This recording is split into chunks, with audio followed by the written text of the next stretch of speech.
Բարև ձեզ։ Այսօր կզրուցեմ Մատենադարանի տնօրենի գիտական գծով տեղակալ Վահե Թորոսյանի հետ։ Պարոն Թորոսյան, շնորհակալ եմ, որ հյուրընկալվել եք մեզ։ Շնորհակալ եմ հրավերի համար։ Այս տարի Մատենադարանը հյուրընկալում է հայագիտական 3-րդ միջազգային կոնգրեսը։ Նախ հասկանանք, ինչ ասել է հայագիտական միջազգային կոնգրես։ Ինչով է այն հայկական եւ ինչով է այն միջազգային։ Հայագիտական միջազգային կոնգրեսը հիմնադրվեց 2024 թվականին Մատենադարանի նախաձեռնությամբ եւ գլխավոր նպատակը հայագիտության միջազգայնացմանը նպաստելն էր։ Միջազգային հայագիտական կոնգրեսը, ուզում եմ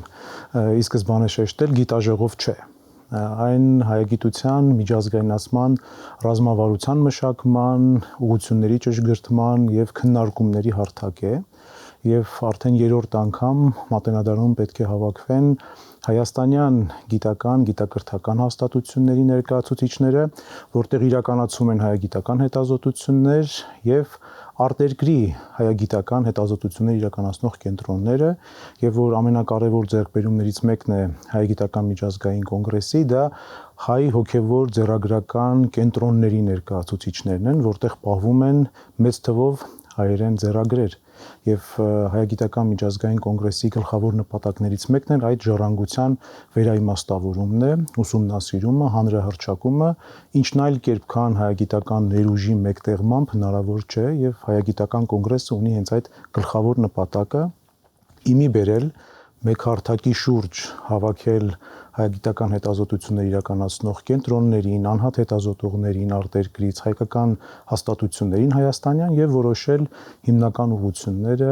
առաջիկա զարգացման համար։ Որքան հասկանում եմ, տարբեր կառույցներից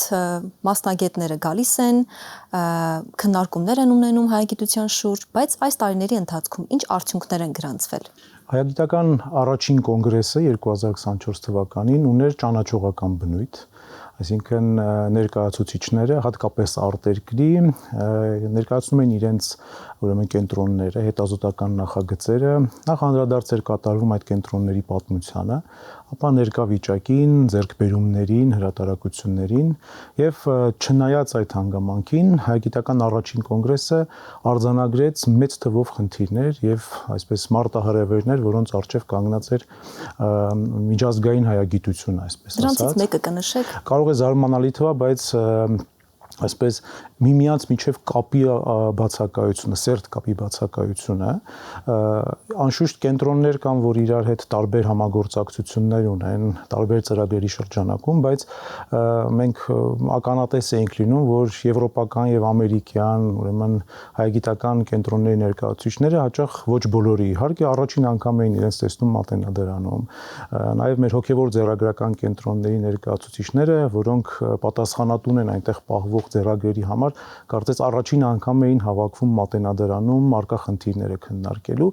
եւ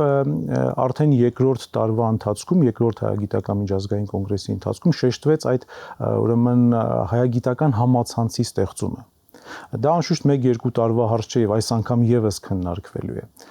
Հաջորդ կարևոր խնդիրը, որը այսօր հայագիտության մեջ, արդի հայագիտության մեջ, ընդհանրապես արդի հումանիտար գիտության մեջ կա, դա թվային հումանիտար գիտությունն է։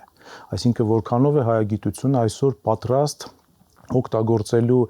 ուրեմն հետազոտություններում թվային գործիքները։ Դրանք անշուշտ ձեռքբերումներ կան, բայց նաև հայերենը պետք է այդ հարթակներում ուրեմն լավ ներկայացված լինի, հիմնավոր ներկայացված լինի, որպեսզի կարողանանք մենք այն օգտագործել գիտական հետազոտությունում։ Ես մեկ օրինակ բերեմ, օրինակ ձեռագրերի բնագրեր կազմելու համար, գիտական հրատարակություններ, ասենք մեր պատմիչների գործեր եւ այլն։ Մենք դեռ իրականացնում ենք 19-րդ դարավերջի 20-րդ դարասկզբի մեթոդներով, այսինքն հաթաթ համեմատում ենք ձեռագրերը, ընտրում ենք 5 ձեռագիրը եւ այլն, բայց այսօր կա հնարավորություն թվային ուրեմն գործիքների միջոցով առավել դյուրացնելու եւ արագացնելու process-ը։ Դա անշուշտ կազդի նաեւ ուրեմն աշխատանքների արդյունավետության վրա։ Եվրոպական հայագիտական կենտրոններում արդեն սկսել են թվային հումանիտար գործիքների կիրառումը, Մատենադարանը եւս այդ ուղղությամբ կարևոր քայլեր է կատարել եւ մենք Գյուլբենկյան հաստատության ուրեմն աջակցությամբ ստեղծել ենք համահայկական ձեռագրերի շտեմարան, որտեղ ընդգրկվում են ուրեմն ձեռագրերի գիտական նկարագրությունները, առանց որոնց հայագիտական հետազոտություններ միջնադարին վերաբերող չեն կարող իրականություն դառնալ։ Մենք հայագիտական կոնգրեսի շրջանակում դարձեցինք ավանդույթ, որ մատենադարանյան օտարալեզու հրատարակությունները չեն կարող լինել առանց հայագիտական կոնգրեսի մասնակիցների ուրեմն ներգրավվածության եւ արդեն 2-3 ուրեմն ծանրակշիռ հետազոտություններ են հրատարակել, որոնց առաջաբանները կամ ուրեմն կազմողները մեր ուրեմն հայագիտական կոնգրեսի մասնակիցներն են եւ առաջիկայում նաեւ հրատարակելու ենք Մխիթար Հերացու ջերմանց մխիթարություն երկի անգլերեն թարգմանությունը, որի թարգմանիչը հայագիտական այս կոնգրեսի մասնակից է։ Շատ լավ, այս տարի կոնգրեսը նվիրված է Մխիթար Սեբաստացու 350-ամյակին։ Ինչու հենց այս Հոբելյանն ընտրվեց որպես կոնգրեսի առանցքային գաղափար եւ ինչով է նաեւ Սեբաստացու ժառանգությունն այսօր շարունակում ազդեցություն ունենալ հայագիտության զարգացման վրա։ Մխիթար Սեբաստացուն իրավամբ կարելի է համարել հայագիտության հիմնադիր։ Հայագիտությունը ըստ էության հիմնադրվել եւ առաջին այսպես քայլերը կատարել է Եվրոպայում եւ ինչպես ծրագրում կարող եք տեսնել, հենց հոբելյանական նիստը, որը նվիրված է Մխիթար Սեբաստացուն, կոչվում է հայագիտության եվրոպական բնօրանը Մխիթարյան միաբանություն։ Անշուշտ այս Մխիթարյան միաբանությունն էր, որ զարգ տվեց մեր ձեռագրական, մեր միջնադարյան գիտության ներկայացման, ուսումնասիրմանը, թարգմանությանը եւ շատ խորհրդանշական է, որ հայագիտական միջազգային կոնգրեսը, որը նույն ըստ էության նպատակն է հետապնդում աշխարհին ներկայացնելու հայկական ժառանգությունը եւ նաեւ այդ ժառանգությունն ուսումնասիրելու գործում ուրեմն համագործակցելու մեր ուրեմն արտերկրի գործընկերների հետ իրականացում է նաև այսօր, այսինքն այն նպատակը, որը դրվել էր Մխիթարյան միաբանության նպատակներից մեկը անշուշտ ստեղծման հիմքում, այսօր մեզ համար ուղենշային է եւ Մատենադարանը փորձում է դա շարունակել իր տարբեր գիտական նախաձեռնությունների միջոցով, այդ թվում մենք ունենք վերջերս հիմնադրված հայ միջնադարյան թարգմանական գրականություն, որով հրատարակում ենք միջնադարում հայերեն թարգմանված երկերը, որոնց բնօրինակները, բնօրինակ լեզվով գրվածները շատերը դեռ չեն պահպանվել։ Սա Մխիթարյան միաբանության ամենակարևոր առաքելություններից մեկն է, որ տասնամյակներ շարունակ իրականացվել է եւ այս գծի շարունակությունը կարծես խորհրդանշական է մեզ համար եւ հոբելյանական նիստին հենց այդ թեմայով պետք է զեկուցում լինի թարգմանական մատենագրության ավանդույթների շարունակումը։ Պարոն Թորոսյան, այս տարվա միջազգային կոնգրեսը ինչով է տարբերվելու նախորդ տարիներին իրականացված կոնգրեսներից։ Ինչպես նշեցի, առաջինը ուներ ճանաչողական բնույթ, երկրորդը բխեց հենց առաջին կոնգրեսում արձանագրված խնդիրների տրամաբանությունից եւ առաջին երկու կոնգրեսների ընթացքում մենք արձանագրեցինք բազմաթիվ խնդիրներ, որոնք երկարաժամկետ լուծում էին պահանջում, կարճաժամկետ լուծում էին պահանջում։ Դրանցից մի քանիսը փորձեցինք իրականացնել եւ հաջողության հասանք, այդ թվում նաեւ մեր գրավոր ժառանգության թվայնացման եւ վերականգնման բնագավառում, մասնավորապես Վենետիկի Մխիթարյան միաբանությունում, որտեղ ուրեմն հուլիսի 9-ից մեր վերականգնողները 10 օր սկսեցին այդ երկարատև առաքելությունը ձեռագրերի վերականգնման, մոնիտորինգի ու նաև պետք է շարունակվի թվայնացման, ինչու եմ սա շեշտում, որովհետև ձեռագրերի ուսումնասիրությունը հնարավոր է միայն այս փուլերն անցնելուց հետո։ Այսինքն ձեռագրերի վերականգնումը, թվայնացումը, ձեռագրի ժառանգության ուսումնասիրումը հենց հայագիտական ուսումնասիրությունների կարևոր մաս է կազմում, դրանք իրարից անջատ չեն։ Եվ ձեռագրերի վերականգնումը սա նոր նախաձեռնություն է, այո, առաքելություն է։ Մենք Մատենադարանը երկու ուղղությամբ է աշխատում։ Մատենադարանն ունի ուրեմն հիշողության կերպարանքները գիտագործնական սեմինարը, որ 15 տարի արդեն իրականացում է եւ մեր ձեռագրական կենտրոնների ներկայացուցիչները մասնակցում են եւ իրենց համար առանձին կազմակերպվում է մեկ շաբաթյա 10-օրյա դասընթաց վերականգնման, բայց հասկանալի է, որ այդ ներուժը այդ կենտրոններում չկա եւ մեր նախաձեռնությամբ հենց ուրեմն Մատենադարանի վերականգնողները մեկնում են եւ արդեն ուրեմն Վենետիկով սկսել ենք, անշուշտ տասնամյակների փորձ կա, բայց հայագիտական կոնգրեսի շրջանակում այլևս պետք է գնան մյուս կենտրոններ, Մեծիտան Կիլիկիո կաթողիկոսություն, Զմարի պատրիարքական կղերի միաբանություն, հաջորդիվ պետք է այցելեն եւ այնտեղ վերականգնեն ձեռագրերը եւ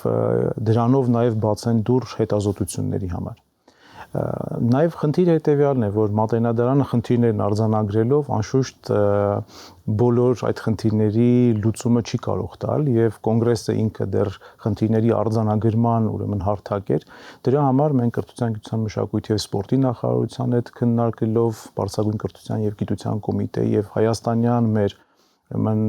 բուհական, գիտակրթական եւ գիտահետազոտական ինստիտուտների հետ նախնական քննարկումով ուզում ենք առաջարկել կոնգրեսին տալ կարգավիճակ, հարթակի կարգավիճակ հայագիտության միջազգայնացման, որպեսզի առավել արդյունավետ դառնա ուրեմն համագործակցությունը արտերկրի հայագիտական կենտրոնների, հոգևոր ձեռագրական կենտրոնների եւ Հայաստանում արդեն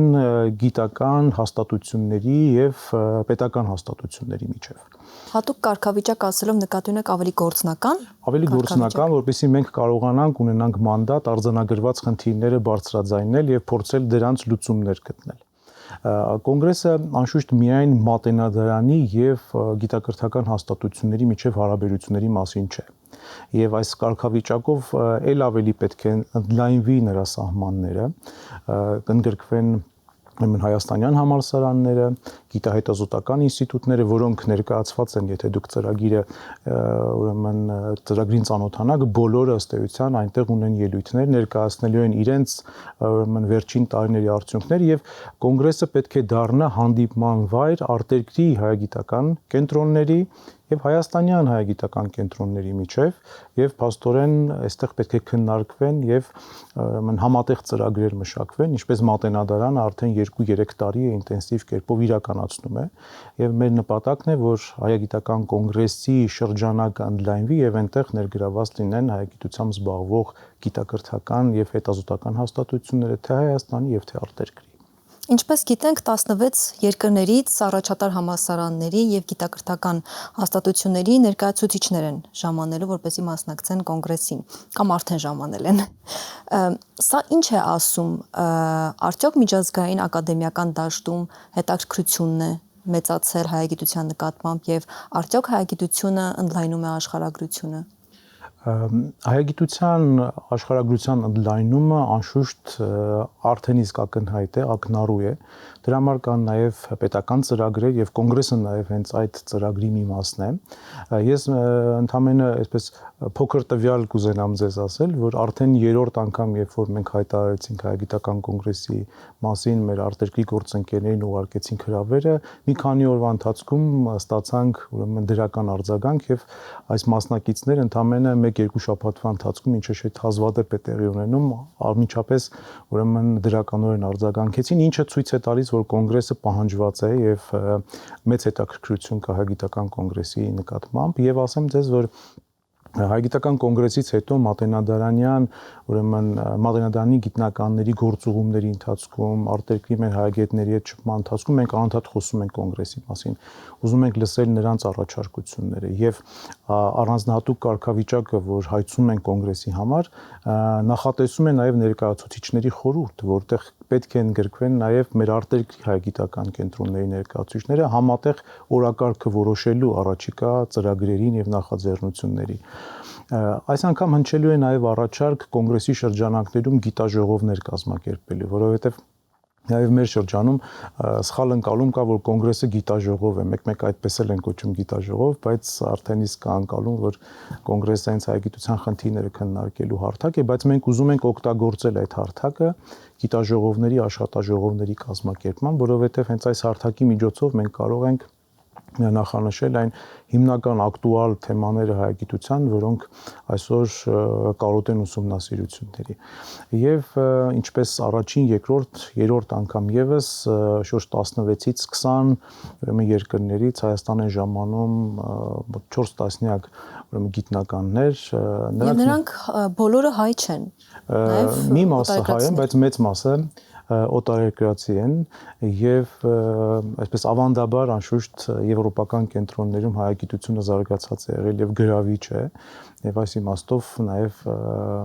ուրախությամբ պետք է արձանագրենք, որ մեծ թվով հայագետներ կան, ուրեմն Հայաստանի սահմաններից դուրս հայագիտական թեմաներ ուսումնասիրող, բայց դրանով հանդերձ մենք այսօր 2 տարի արձանագրել ենք նաեւ սերնդափոխության հարց։ Երկրորդ կարևոր խնդիրը, որը կարծում եմ այս անգամ եւս պետք է քննարկվի, հայագիտության ուրեմն զարգացման տեսլական արտերկրում, որովհետև հայագիտությունը հաճախ ներկայանում է առանձին ուղղություն, այսինքն առանձին ամբիոնով որևէ համալսարանում կամ արևելագիտական ընդհանուր ֆակուլտետի բլոկի մեջ, այլ ինչպես ենք մենք տեսնում ուրեմն հայագիտության զարգացումը, արդյոք հնարավոր է դա իրականացնել որպես առանձին գիտաճյուղ, կա այդ հնարավորությունը թե ոչ, այսինքն չլինի առանձին ամբիոն, ինչ լինի։ Հաճախ լինում է արևելագիտության կամ արևելյան քրիստոնեության կամ ընդհանրապես կովկասագիտության մեջ ընդգրկված, այսինքն համալսարաններում, ինչպես Հայաստանում, անշուշտ կա հայոց պատմության ամբիոն կամ չէ, տարբեր այսպեսի, այնտեղ ընդհանուր մեծ ուրեմն ֆակուլտետներ են, որտեղ կա նաև հայագիտական ծրագիր, բայց կան նաև ուրեմն համալսարաններ, որտեղ գործում են հենց հայագիտական կենտրոններ։ Մենք ունենք ուրեմն Եվրոպայում հայագիտական ուրեմն հետազոտություններ իրականացնող կենտրոններ, որտեղ կա եւ բակալավրիատ, եւ մագիստրատուրա, եւ նաև դոկտորական ծրագրեր։ Այդպես Ժնևի համալսարանում է, այդպես Պիտեր Պազմանի անվան համալսարանում է, ուրեմն Հունգարիայում եւ տարբեր կենտրոններում կան։ Մենք պետք է խրախուսենք, որ այդտեղ ուսանողների թիվը շատանա, հայագիտական հետազոտություններ իրականացնողների թիվը այնտեղ ավելանա, որպեսզի նաև ապահովենք սերնդափոխությունը։ Այդ ամբիոնները կարճ ժամանակ չկանգնեն, ուրեմն որովհետև սերնդափոխությունը շատ կարևոր է։ Հայաստանում եւս անշուշտ այդ խնդիրը կա սերնդափոխության եւ այս դրամաշնորհային ծրագրերը, որ իրականացում են Հայաստանում, Բարձրագույն կրթության եւ գիտության կոմիտեի ֆինանսավորմամբ մեծապես նպաստում են դրանց, որովհետև պարտադիր պայմանների մեջ երիտասարդները կան, որ պետք է ընդգրկվեն եւ մեր գիտական հաստատությունները արդեն իրենց աշխատակազմերում ընդգրկում են։ Իսկ հետաքրքիր է այդ սերնդափոխության խնդիրը ավելի շատ Հայաստանում է արտացոլված, թե կարծում եմ երկու տեղում էլ թե Հայաստանում եւ թե արտերկրում, հատկապես հայագիտական հետազոտություններում կա։ Մենք պետք է գրավչությունը հայագիտության բարձրացնենք։ Դա կլինի պետական աջակցությամբ, կլինի համագործակցությամբ հայաստանյան հաստատությունների եւ շատ կարեւորում ենք այստեղ մեր բուհերի մասնակցությունը, որովհետեւ ի վերջո մատենադարանը կամ գիտահետազոտական մյուս ինստիտուտները ուսանողներ տրամադրել չեն կարող, որոնք կարող են գնալ, չէ, այնտեղ հետազոտություններ իրականացնել եւ այստեղ շատ կարեւոր է, որ հայագիտական միջազգային կոնգրեսին մասնակցեն մեր գիտակրթական, բուհական ուրեմն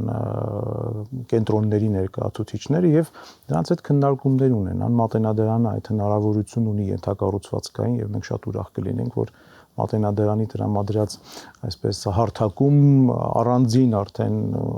առանց մեր մասնակցության երկու կողմեր իրար հանդիպեն եւ ծրագրեր մշակեն։ Հենց կոնգրեսի տրամաբանությունը դա է։ Պարոն Թորոսյան, կոնգրեսի շրջանակում բացվելու է նաև 1 տարվա հավերժությունը Մատենադարանի ծրագրական համալրումները ցուցադրությունը։ Ինչ նոր եւ բացառիկ ցուցանմուշներ են ցուցադրվելու։ Ինչպես խոսքի սկզբում ասեցի, հայագիտության զարգացումը եւ հատկապես միջնադարագիտության մեծապես կապված է մեր գրավոր ժառանգության հետ եւ Մատենադարանը վերջին 3 տարիներին իր գլխավոր առաքելությունն է դարձրել ուրեմն աշխարհով մեկ սփռված, բայց ոչ այդ կենտրոններում գտնվող անշուշտ մասնավոր կամ աճուրդներում հայտնված հայերեն ձեռագրերի, նաև Հայաստանում մասնավոր անձանց մոտ գտնվող ուրեմն ձեռագրերի արձանագրումը, ուսումնասիրումը եւ հնարավորության դեպքում նաև Մատենադարանի հավաքածում ընդգրկումը, ինչը երաշխավորում է նրանց երկարակեցությունը եւ մուտքը նաեւ գիտական աշխարհ։ Եվ այս իմաստով շատ կարեւոր է Մատյանների տուն դարձը արշավը, որը շատ մեծ ուրախությամբ պետք է ասել, վարակիչ այսպես ազդեցություն ունեցավ եւ արդեն դուրս է եկել ինչպես Մատենադարանի Հայաստանի, այնպես էլ Հայաստանի սահմաններից եւ ընդգրկում է նաեւ աշխարհի շատ երկրներ եւ մեզ հաջողվում է աճուրդներից ձեռք բերել եւ Մատենադարան վերադարձնել բավական մեծ կարեւորություն ունեցող մատյաններ։ Վերջին 3 տարիներին Մատենադարան մուտք է գործել շուրջ 115 ձեռագիր միավոր, սա չափազանց մեծ թիվ է եւ աննախադեպ Մատենադարանի պատմության մեջ։ Եվ իսկ արխիվային վավերագրերն ու ուրեմն հնատիպ եւ ոչ հնատիպ գրքերը դրանք հարյուրներով են հաշվում, եթե ոչ հազարներով, եւ հայագիտական կոնգրեսի շրջանակում յուրատեսակ հաշվետվություն է, թե Մատենադարանը ինչ քայլեր է ձեռնարկել նախորդ 1 տարվա ընթացքում, այսինքն հուլիսից հուլիս ընկած ժամանակահատվածում իր հավաքածուները համալրելու, ինչպես նախորդ տարիներին այս անգամ եւս ունենք շատ կարեւոր ուրեմն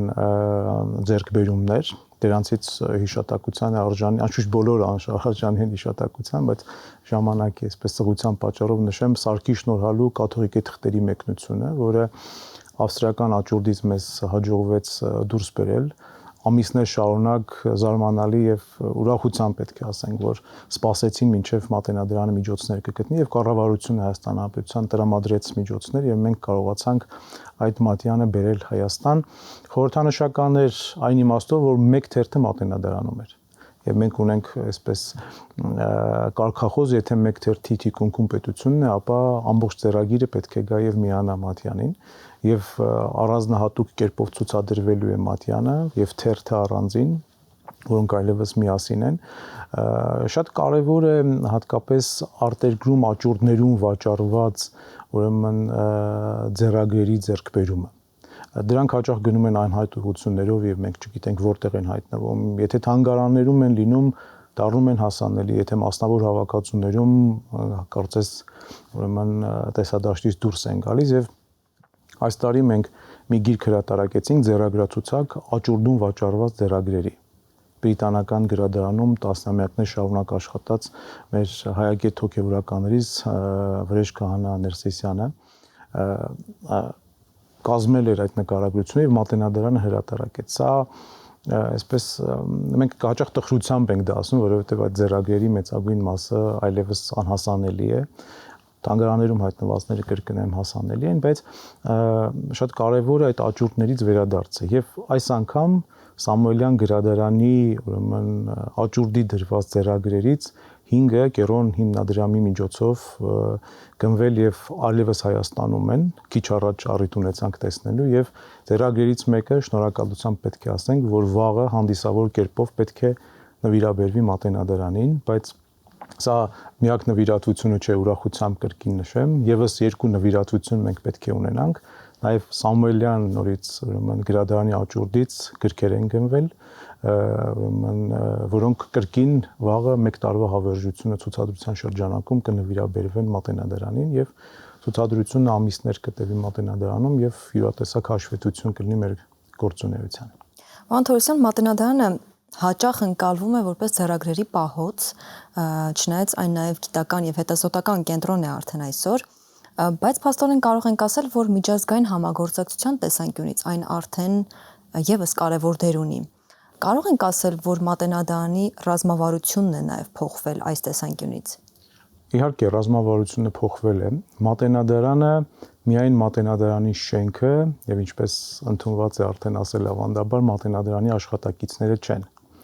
Մատենադարանը դուրս է Հայաստանի սահմաններից, այն համահայկական կառույց է։ Մատենադարանը եւ Երուսաղեմի հայկական ձեռագրերի պահոց Մատենադարանը, Մեծիտանան Կիլիկիո կաթողիկոսության, Վենետիկի, Վիեննայի, Զմարի Մատենադարանը կարծես մեկն է իր տարբեր այսպես կենտրոններով եւ գրավոր ժառանգության ուսումնասիրումը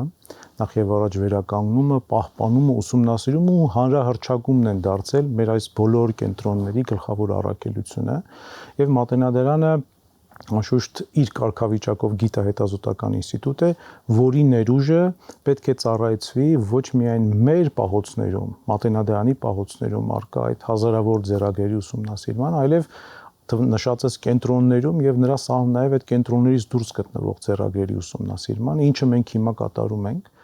Շատ ձեռագրեր կան մեր հոգևոր ձեռագրական կենտրոններում, որոնք դեռ ուսումնասիրված չեն, նկարագրված չեն, թվայնացված կամ վերականգնված չեն եւ Մատենադարանը պատրաստում է ստեղծել, մենք հիմա ընդունված է այդպես ասել, շատ լավ ձևակերպում է շտապօգնության խմբեր, որոնք ժամանակ առ ժամանակ, ինչպես վերջերս Վենետիկում էր, կմեկնեն մեր ձեռագրական կենտրոններ, տեղում կուսումնասիրեն եւ մեր այս համահայկական շտեմարանը, որ ստեղծել ենք էլեկտրոնային, հնարավորություն կա դրանք արձանագրել։ Ձեռագրի փրկությունը միայն վերականգնումով չէ անշուշտ, ձեռագրի փրկությունը այսօր դրա արձանագրումով է նաեւ։ Եթե մենք արձանագրենք ձեռագրի գոյությունը, արդեն կերաշխավորենք նրա գոյությունը եւ հետո կանցնենք արդեն վերականգնման եւ ուսումնասիրման։ Շնորհակալ եմ հարցազրույցին։ Շնորհակալություն։ Ես զրուցում էի Մատենադարանի տնօրենի գիտական գծով տեղակալ Վահե Թորոսյանի հետ, կհանդիպենք։